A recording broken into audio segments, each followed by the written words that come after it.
বিএনপির সব কর্মসূচি সফল করতে হলে দুর্নীতির লাগাম টানতে হবে, আইন শৃঙ্খলা পরিস্থিতি স্বাভাবিক রাখতে হবে বললেন দলের চেয়ারম্যান তারেক রহমান। অতীত অভিজ্ঞতা দিয়ে দুর্নীতি রোধে কঠোর পদক্ষেপ নেওয়ার কথা জানিয়েছেন তিনি। ঢাকা ৬ আসনে নির্বাচনী জনসভায় তিনি এসব কথা বলেন। এই আসনে বিএনপির প্রার্থী ইশরাক হোসেন বলেন, নির্বাচিত হলে জলাবদ্ধতা নিরসন এবং অবৈধ স্থাপনা উচ্ছেদ সহ এলাকার উন্নয়নে কাজ করবেন তিনি। জাহাঙ্গীর আলমের ক্যামেরায় রিপোর্ট করছেন মহিবুল্লাহ মহিব। অবিভক্ত ঢাকার মেয়র প্রয়াত সাদেক হোসেন খোকার আসন ঢাকা ৬। এ আসনেই বারবার বিপুল ভোটে নির্বাচিত হয়েছেন তিনি। গণতান্ত্রিক আন্দোলন করতে গিয়ে রক্তাক্ত হয়েছেন রাজপথে। সেই আসনেই ধানের শীষের কাণ্ডারি তারই পুত্র ইশরাক হোসেন। ধানের শীষের প্রার্থী ইশরাক হোসেন, তার হাতে আমি আজকে আনুষ্ঠানিকভাবে ধানের শীষ তুলে দিলাম। পুরান ঢাকার ধূপখোলা মাঠে মানুষের এমন উপচে পড়া উপস্থিতি বলে দেয়, পিতার দেখানো পথে জনতাকে আঁকড়ে ধরে শক্ত ঘাঁটি গড়েছেন খোকাপুত্র ইশরাক। জনাকীর্ণ সমাবেশে যখন উপস্থিত বিএনপি প্রধান তারেক রহমান, তখন স্লোগানে উত্তাল পুরো এলাকা। প্রিয় নেতাকে বরণ করে নিলেন ভালোবাসায়। ধানের শীষে ভোট চাওয়ার পাশাপাশি পিতার অবর্তমানে অভিভাবক হিসেবে স্নেহের ছায়ায় রাখায় কৃতজ্ঞতা জানান তারেক রহমানের প্রতি। আমাদের এই অঞ্চলের ১ নম্বর সমস্যা, যেটি আমরা যেখানেই যাচ্ছি সেখানেই বিভিন্ন শ্রেণী পেশার জনগণ আমাদের কাছে বলছে, গ্যাসের তীব্র সংকট। এই সংকটের কারণে সাধারণ জনগণের দৈনন্দিন জীবনযাত্রা নির্বাহ করা দুর্বিষহ হয়ে পড়েছে। বিশেষ করে যারা গৃহিণীরা আছেন তাদের জন্য এই সমস্যাটি আরও তীব্র।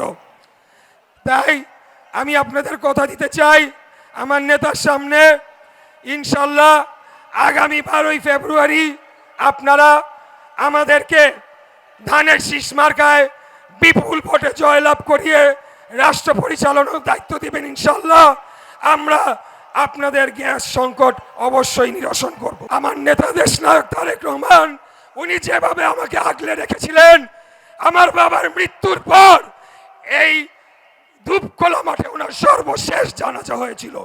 আপনারা জানেন বাংলাদেশের রাজনীতি অত্যন্ত কঠিন।